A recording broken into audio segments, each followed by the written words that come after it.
So next, let's talk about our chain of custody. Obviously, in a regulated industry like cannabis, we need to keep our eye on the product and make sure we know where it is at all time.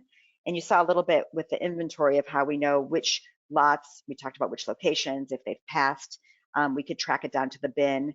Once your inventory leaves with your driver, you also need to track it. So I'm going to show you our delivery and cash tracking features. So let me switch back to the sales order processor.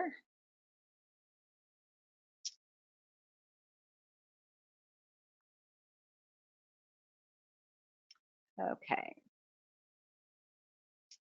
That'll flip over.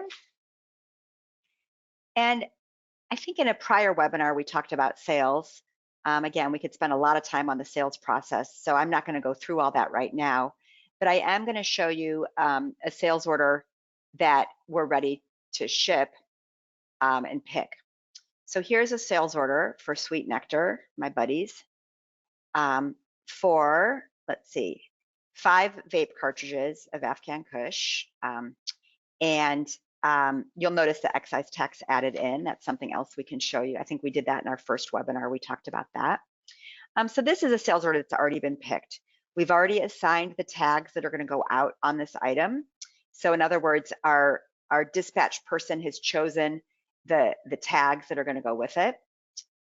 And we're just ready to go ahead and do the shipment now. So I'm going to go ahead and go into our delivery tracking. Now we do have a screen where you could do a whole batch of these. So if you're doing, your driver's going to territory A and you want to pull all the orders that are due to be delivered in the next 3 days for territory A, then you can do that.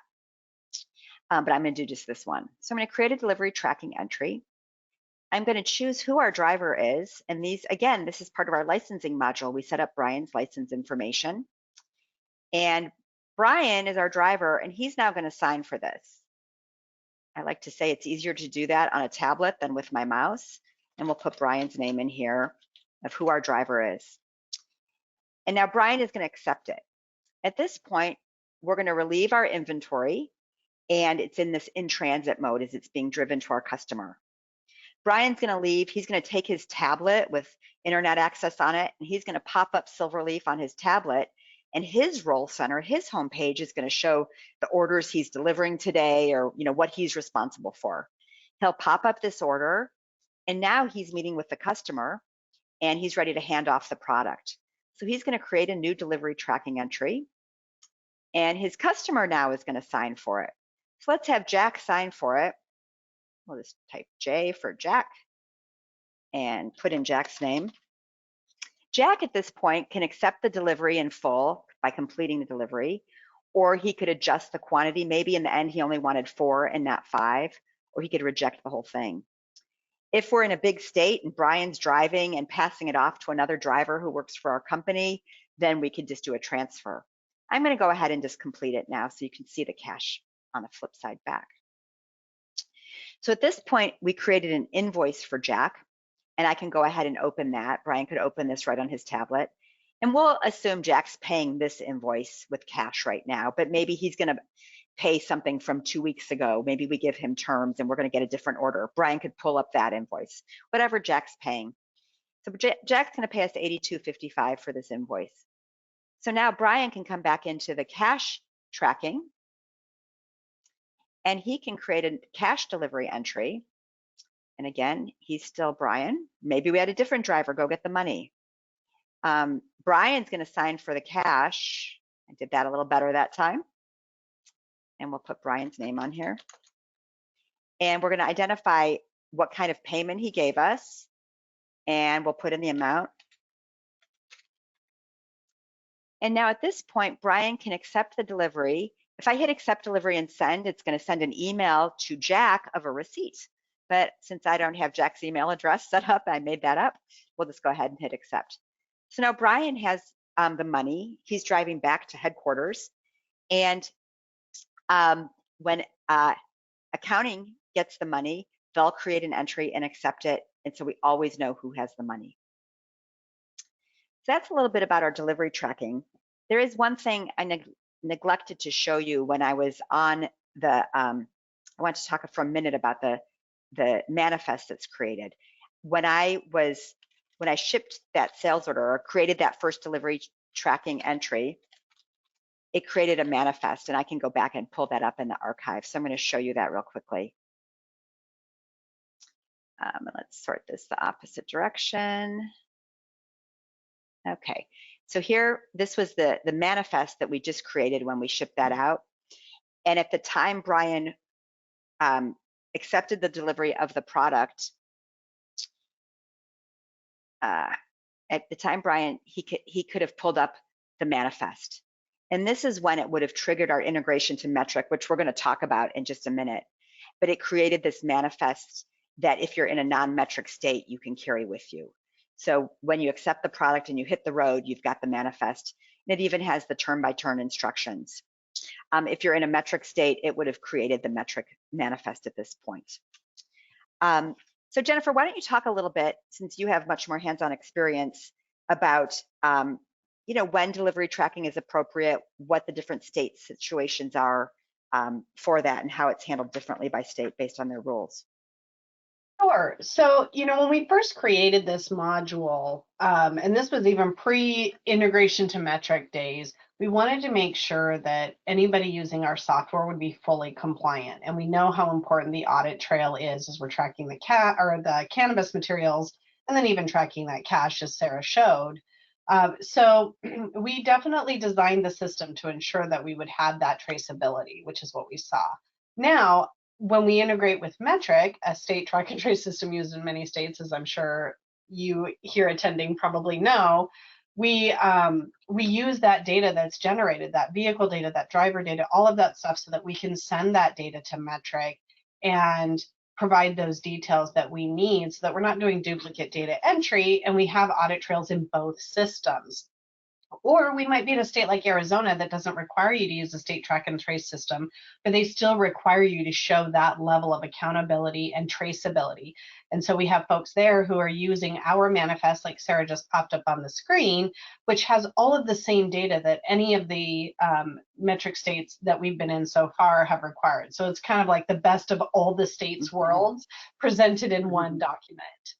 So we've definitely tried to make sure that no matter what happens, if there's a state track and trace system, and it goes down, technically you can still be compliant and continue to operate your business, and then catch up in that system when it comes back online, if that's something that we're allowed to do. So we really try to cover all the different scenarios that could possibly happen to keep people moving and compliant.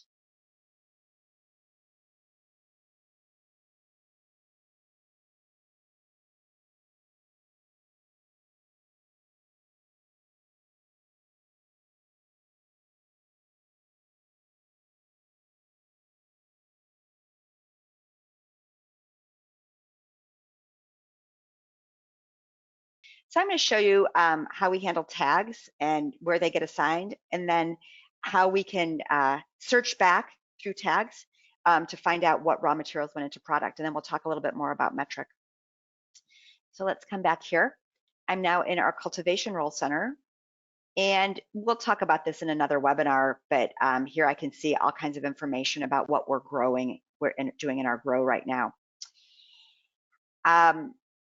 Because I thought it would be fun for you to see how we assign tags to plants too. So let's first talk about how we create the tags. If you're in a metric state or a non-metric state, you'll create the tags that you're, well, actually, you don't have to go through this process. Okay, let's start over. Sorry. Okay, let's go ahead and go into our CBC tags so we can see how we track the tags if you're in a metric state. And this is handled differently in biotrack states, or if you're in a state that doesn't have metric. But basically, when you're in a metric state, you're going to buy tags from the state. And when you get those tags, you'll come into this process and say you want to generate new tags. You'll tell the system the location that you bought the tags for, what the type of tag is it a plant tag or package tag, and you can create your own types, and then what the starting number is and how many you got. So if you got 10,000 tags, boom, it'll go ahead and add them. So consider this your tally of all the tags. You'll notice for every tag, I have kind of some boring numbers and some exciting numbers. Again, I have the liberty to create any sample data I want. But here you'll see for the tags we've used, we can identify what product is on that tag, what it is, how much we have left of that, and then we can always trace back to where it came from. So you'll never lose this data. You'll always have information about all your different tags. In our cultivation section, let's go in to see what mature plants we have growing right now. Here you'll see I have all these different plant batches that are growing. And if I open any one of them, here I can see in this batch, I have, again, it's kind of a small set of data, 5 plants, and here's the metric tags associated with them. So as I grow these plants or move them around or destroy them, our system's going to track everything. We have a destruction tracking. We track all the movements, and you'll always be able to see the footprint, so to speak, of your plants, of where they've been and where they are right now. So if an auditor ever comes in, you'll be able to quickly check and see where, pull up where the plant is, and you'll be able to, show that your records match reality. Another feature that I think is pretty exciting about Business Central and kind of our functionality is what we call the tag finder. And this is essentially our lot traceability, but a little bit deeper. So let's say you've sold a product to a customer and the customer has a complaint about that. So let's say the tag, they tell you the tag number. So I'm going to type in the tag they told us that had a problem. 1, 2, 3, 4, 5, 6. I always remember that tag number. So here's the tag that's missing. I'm sorry, it's not tag, it's PKG. Hang on. Okay, so this is the tag they had a complaint about. So I'm going to type in the tag and do search. And up pops, okay, this is the tag. I can see some information about it, what it was and who we sold it to. And in fact, now I can drill a little bit deeper. I can hit our navigate button. I can see the invoice about this tag. So if we open this invoice up, we can see what we sold it for, who we sold it to. So it was a 10-pack package of gummies that we sold Sweet Nectar. And from here, I can drill into the lot information card. And we can open that up. I can see the QC results associated with this batch. Now, I happen to know my pack of 10 gummies inherits the QC result of the bulk gummies that I made. So I might have made a couple thousand gummies and then packaged them in packs of 10. And here I can see the QC results associated with that. But where it gets really fun, if you ask me, is I can come into item tracing. And from here, it quickly exploded. Let's compress some of this. So we know we sold this pack of 10, 2 packs of 10 to Sweet Nectar. As I explode it, I can see where it all came from. So in fact, these 2 packs of 10 came from a batch that had metric tag 08 on it, a batch of 40 packs of 10. So I made 40 packs of 10, put metric tag 08 on it, and then I pulled 2 of them off so I could sell it to Sweet Nectar. These packs of 10, the 40 packs of 10, came from a batch of bulk gummies that were on tag 7. I had produced 1,000 and I pulled 400 off onto tag 7. The batch of raw distillate that went into these bulk gummies was tag 06. I did things sequentially here. That's not really real world, but it's easier to follow that way. My crude oil that went into the raw distillate was tag 05. And ultimately, that crude oil came from this tag of bulk trim from my vendor. So now we might be wondering, okay, we know all the raw materials that went into it. We know who, we can find out, first of all, who else got this tag 08, because tag 08, it really was the same production run of these two. So I could trace to see who else got tag 08. And we know if we have to do a recall. Or I might realize maybe the problem was my bulk distillate. I can take this bulk distillate and go into trace the opposite direction. So now I can see who else got that bulk distillate and where else it might have gone. So here I can see it also went into Pineapple Express, some cartridges, wherever it went. I know it doesn't necessarily make sense, but we're able to trace from finished good to raw material and raw material to finished good. So that's a little bit about our tag finder, and how you can get, see where things went, the whole chain of, I don't want to say chain of custody, the whole chain of raw material to finished good.